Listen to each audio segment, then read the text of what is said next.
Si Coach Oli, collateral damage, si Pastor Apollo Kibuloy. Kasi alam naman natin, si Pastor Apollo Kibuloy nagpapanalo talaga ng kandidato. Tsaka diversion again. Oo. Ayan.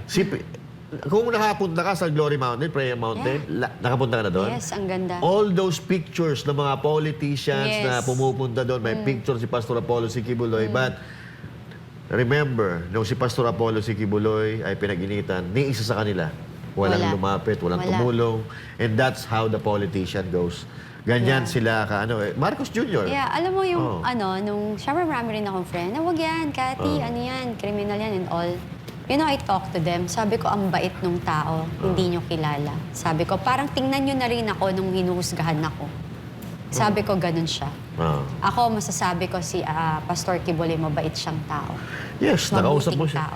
Personal mo siya nakausap? Yes. At saka nakakaiyak siya pag nakakaharap mo siya. There's something In him. in him. Na- It's so, alam mo, I wish you can experience that. Sana pa-experience, you know, every time nakikita ako siya, naiiyak ako. I have a question. Nakausap mo na personal si PRD? Oo naman. Oh, yan. Nakakatawa.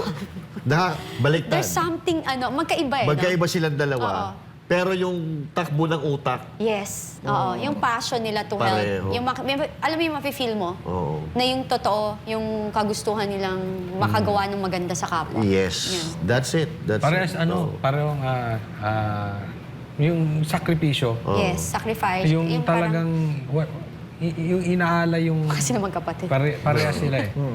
Yung puso Yeah. nilang dalawa talaga namang todo. Yan yung nakita ko sa kanila. Pure. Todo. Di bali na ako na lang maapektuhan. Yeah. Ang nakita ko sa pinagkapareho din yung dalawa, mahal na mahal nilang mga bata. Lalo-lalo si PRD may mga sakit. Si Pastor Apollo Kibuloy, every year, ginagawa niyang parang yung parang ba tawag nila sa Hong Kong? Disneyland. Disneyland. Yung Glory Kingdom. Mountain, Yung tsaka Kingdom Kingdom. mismo, Yeah, yeah. ginagawa niya, tinibay niya lahat ng mga bata sa Mindanao.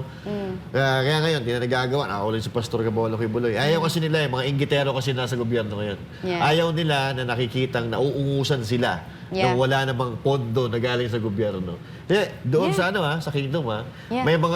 may mga equipment doon, medical equipment na hindi mo makikita sa kahit na Correct. sa ospital din sa Pilipinas. Hindi naman yan naghahanap ng meron. heartbeat. Hindi yun. Yung mga talaga na parang robot na siya. Oo, robotics. Makikita mo Robotics. talaga doon. Pero lang yun, ginagamit lang yun sa pag-aaral ng mga estudyante Diba? na libre. Diba? Oo. Iba. Tsaka yung nakita ko siya nung dinalaw ko siya. Alam mo yung iba yung niya, yung magkikwento, nakakulong ka na, iniisip mo pa rin kung paano mapapaganda yung mga kasama mo sa kulungan. Yun. Ibang level. Saan kayo nakakita niyan? Imbes na isipin niya yung sarili niya na paano ako makakalabas.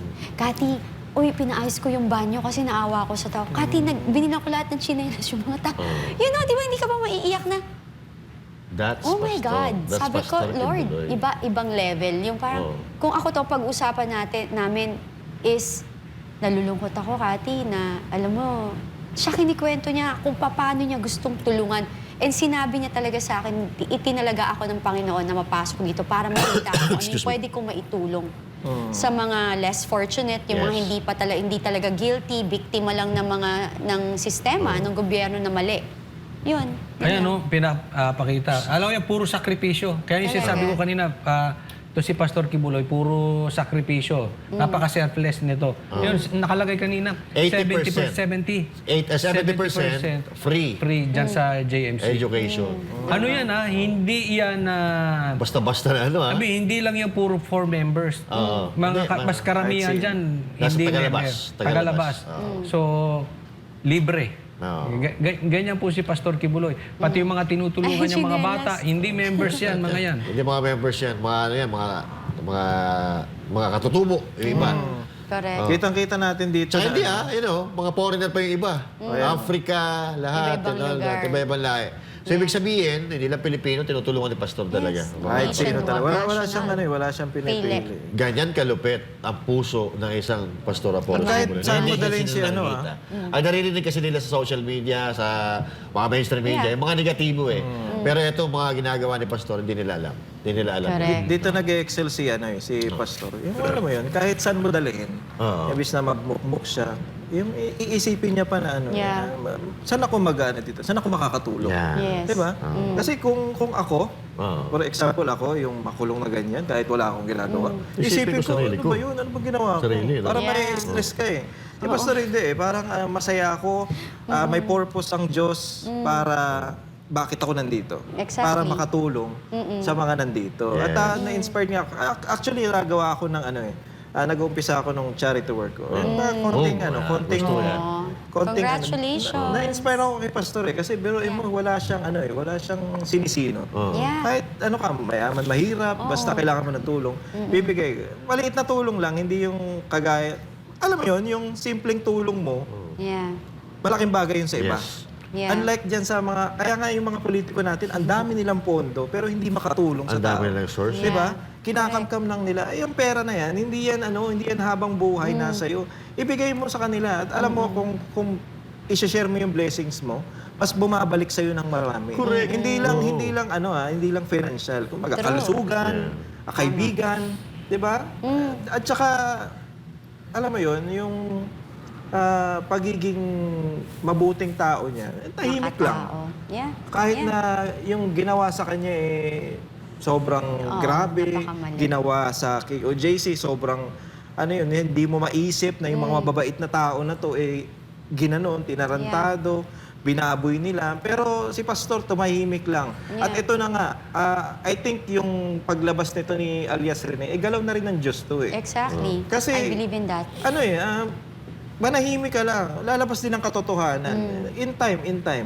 Diyos ang gagalaw. Diyos ang gagalaw talaga sa mga, alam mo yun, mabubuti. Yung hindi mo na kailangan ipagtanggol yung sarili mo Yeah. para maging mabuti ka o para makita yung puso mo. Oo. Iba na ang gagawa nun para maiangat ka. Magpakababa ka. Oo. Yes. At ang Diyos ang mag-aangat sa'yo. Yan ang ginagawa ni Pastor eh. Kaya imbis na magiganti, no? Wala kang maririnig sa kanya na kahit kukonting, Wala. kukonting hint ng pagiganti. Pero basta Wala. makatulong-tulong tayo. Tulong tayo. Wala. Kaya Wala nakakabilib. siyang hindi siya Nakakabilib. nagsasalita ng Oo. anything. Nakakabilib. Sabi ko, hindi namin kaya to. Kaya ako nga, mamura lang eh. Maghihiganti na ako eh.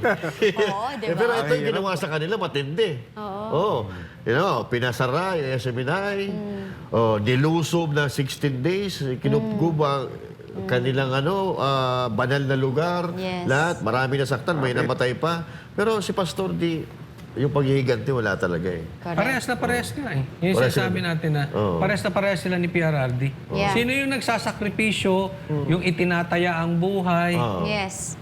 sila pa yung nakakulong ngayon, pinapasama. Sila pa yung mali. sila pa yung pinipersecute. Oh my gosh. Ang ibang What's klase up? itong Pilipinas. Pilipinas, sana magbago ka na. Ako, mananawagan ako sa mamamayang Pilipino kasi ang prayers po, walang imposible. So, pagpatuloy ho nating ipagdasal ang ating bansa, si PRRD at sa KOJC, Pastor Kibuloy. Ayun.